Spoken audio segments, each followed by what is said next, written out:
Radio Raheem here with Justin Fortune. You're just returning from China, man. You've got a full dance card for 2016. Talk to me first about what the atmosphere was like in China and how Zou Shiming has improved. Shiming has improved since I first saw Shiming. It was just basically an amateur, and when we first looked at him, it was like, wow, Fred's got his work cut out for him. He's done a whole 180-degree turn. He's a complete fighter now. So, and China was great. You know, we put him. No. I mean, you're so used to the spotlight. I'm surprised. Yeah, bullshit. Sorry, go on. It was alright. It was good. He executed the game plan well, and he trains hard. The guy's fucking, you know, 2-time gold medalist and a bronze medalist, 3 Olympics. He knows how to train. So, and he listened and he did well. After a loss, a lot of fighters have a hard time recovering, just mentally, still having that confidence that they can go in there and do what they need to do. When dealing with Shiming, was that at all an issue? And with the kind of pressure of being like, you know, a country's really like flagship, does any of that come into play on the night? For him, no. He's very much. He's not. I don't think he focuses too much on that. He ignores it. He's been there before. He's been in that spotlight intensely with those gold medals. First Chinese boxer to win a gold. So he's pretty much used to that sort of stuff. As far as everything else goes, no, he's just a good fucking guy and a very good athlete. So he improved it. You know, he listens to what you say. That's the best thing about Shiming. You try something, we try it, and he listens to it and he executes it. If it works, it works. If it doesn't, we move on to the next one. All right, I'm gonna turn you a little bit so this light doesn't fucking hurt you. Like, doesn't it hurt me? Yes. There, is that better? That's better. Yeah, it's good. Okay, so the Pacquiao-Bradley fight obviously is the next big fight on your card. When you look at a Bradley for a third time, are you guys concerned at all about what he brings? Are you concerned that Pacquiao needs to do anything differently this time? No, Pacquiao needs to be prepared as best he possibly can, because Timothy will be exactly the same. You know, he's not going. These guys don't change after 30, 40 fights. You don't change them. You know, you might change them for a round, but once they get hit, they'll go back to exactly the same thing that's worked for them for the last 40 fucking fights.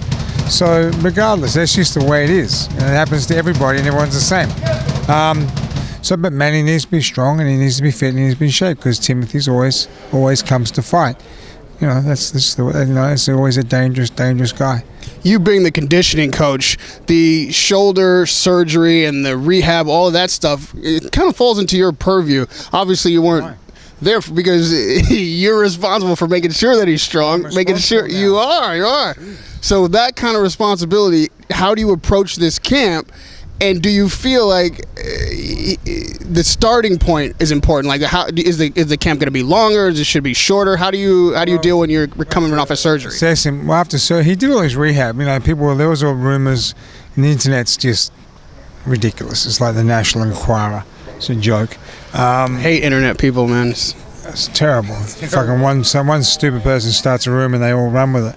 No, he didn't. Man, he's not silly. You know, he did all his rehab. And we just tested. Freddie will test his shoulder out in sparring, and you know, I'll test it out in his work, and we'll just work around it and build everything up around the actual injury to help protect the injury more, because it's still healing. But you know, I don't see much about it. Manny's like, you know, he's just one of those freak athletes, dude. He recovers well. He's good. Now, we know Bradley obviously comes to fight. He has every other time. And I even asked him about, you know, is targeting the shoulder in the game plan. He didn't say yes, he didn't say no, but he kind of alluded to he'll do whatever it takes to win. Is that a concern of yours? And do you think that, you know, that's good sportsmanship? Is that fair game? Why not? It's fighting. Of course it's fair game. Everything's fair game in the ring. It's like, you know, and if he does that, he does that. We'll just, you know, Freddie will set out the game plan. We'll be aware of it. And be able to counter it, and then, you know, you actually got to catch Manny too. It's not easy just to hit him in the shoulder. So I don't really think much of it. The surgery that he had, and the person that did the surgery, one of the best in the world. So, you know, and we'll just rehab it properly. You know, he's rehabbed it properly. We'll work it properly, strengthen it, and be prepared for whatever Tim brings. Have you guys discussed camp yet? Like, you know, it's always a question of how much time he's going to spend in the Philippines, how much time in LA, who the sparring partners, this kind of stuff? That's Freddie. Fred's got the sparring partners and stuff like that. And I'll hear back this evening. Training camp. He's already started his base work, so which is a good thing for me because when he always comes to me about 60% fit. So we just sort of finish him off basically. But he's good. He'll be fine. And then he's got a campaign over there because he has other business going on. Now, it's something Freddie and I just talked about and has been in the news. Marquez discussing 2 more fights, and then he'll retire. We know that Manny says he's got 1 more, but Freddie says if Marquez is on the table for 1 more, for number 5, they'll take it in a heartbeat. Yeah, why not? I mean, you'd fight Marquez again. If he did that to me, I want retribution, for sure. But we'll see what happens. Let's not overlook Bradley first. And Can't overlook Timothy at all, so forget everything else and forget what comebacks and retirements and shit like that. It's just like, dude, concentrate on the bloke in front of you because he's a dangerous guy. Now, I was out there with Manny training for Mayweather. He seemed to be having a good time. He had his family, friends around him. It was a big thing. This time around, will you approach camp the same way? There's so much... Last time was a joke. Come on.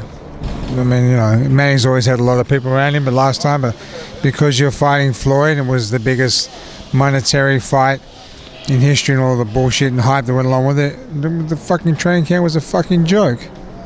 You can't train when we come down there, there's 150, 200, 300 people around there. Come on, man. Can't do shit like that. So, yeah, then they're just dangerous guys. You can't screw around with people like that, The fight was the reason they lost the fight was because of the injury. It's as simple as that. I mean, everyone sort of says, "Oh, there was no injury." It's like bullshit. You think he's going to get his shoulder opened up and operated on for fucking nothing? Well, wake the fuck up, will you? Jesus Christ! The guy had 1 arm, and Floyd still couldn't bash the shit out of him. So with 2 arms, he beats Floyd. But as far as the training camp goes, no, it was chaos. In the gym, it's easy to close the door. Freddie's, even straight, Freddie's had to put his foot down on that. But when Manny comes out in the public and trains, which is when you have him, it seems hard to, it's like hurting cats. So it's very hard, and it does hurt. I mean, he run by himself. He's, the best thing about Manny is hard to keep up with him. So a lot of people get lost on the way of the runs. But it's a major distraction. And that you were there, you saw those people there. It's too much. Have you had any discussions with him about tailing that down, or stepping in? It'll be tailed down because it's not a Floyd Mayweather fight. Everybody wanted to be a part of that deal. Everybody wanted their head on the camera. Everyone wanted their head on TV and be around Manny because it was a history-making fight. So that's why I think Bradley will be a little bit different, but Manny's still hugely popular. There's the good fans who just come to watch. And there's a bunch of them, and just to help him along, and Manny loves that.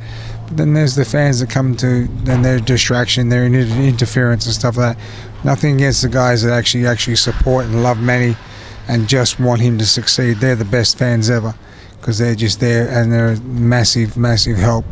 But the rest, the ones that don't, that fuckers.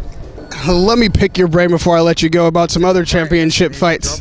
Fucking brain. If I had a brain, I wouldn't be in this business. Well, I disagree, and most people who listen to your interviews would vehemently disagree. So I'm going to ask you about some championship fights. You're a championship fighter yourself. You've been in the ring against world titles. And when you see a matchup like Amir Khan fighting for the Canelo Alvarez, what they call the Canelo weight at 155, but for the middleweight title, how do you break a fight like that down? Khan and Canelo, that got announced today. Really? I mean, does anyone really care about Amir Khan? I mean, seriously, do you? I don't give a shit about watching Amir Khan. If you want to fight someone, fight your countryman. What's the young bloke's name? Fight Kell Brook. It's a massive fight. It's a big money fight. And, you're looking for a paycheck. That's why you want Pacquiao, you want Floyd, you want people like that. You're looking for a paycheck. Don't blame you. But if you want to prove you got some bottle, fight fucking Kell Brook. And then step up. Then you can come back and say, yeah, I beat Kell Brook, and now I want to fight you guys. But if you're just looking for a paycheck, shut up. Does he have a shot at this fight? What advice would you give him going in? Giving who? Khan. For Canelo? Yeah.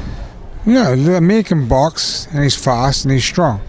He's got no chin, but you have to put one on his chin to fucking, you know, to hurt him. So he's, you know, he's a durable guy. I think he was better with Freddie, and I think he was better with his people in London. I don't, you know, last fight we saw him was Algeria. Algeria looked fucking great, by the way. He looked great in that fight. I wish that Algeria had fought Manny, and it would have been a hell of a fight. Algeria did himself a real service on that fight. Khan looked like shit for that fight. And it's not just my opinion, it's fucking hundreds of others think the same fucking thing. So on that fight, you don't get a shot at fucking Manny or Floyd or those guys. You know, you want to fight someone, fight Kell Brook. And then you can start yapping your flap and your gums, you know, do what you want to do. But fight Kell Brook, beat him first, then you're back on the world stage. A lot of people are speculating about what Miguel Cotto might do next. Obviously, that is not your fighter, but you're around and you know him. You've seen the fight. What do you think, with the performance that he put on against Canelo, would be a wise next step for him? For Cotto? Yeah. I don't know. That's up to Fred.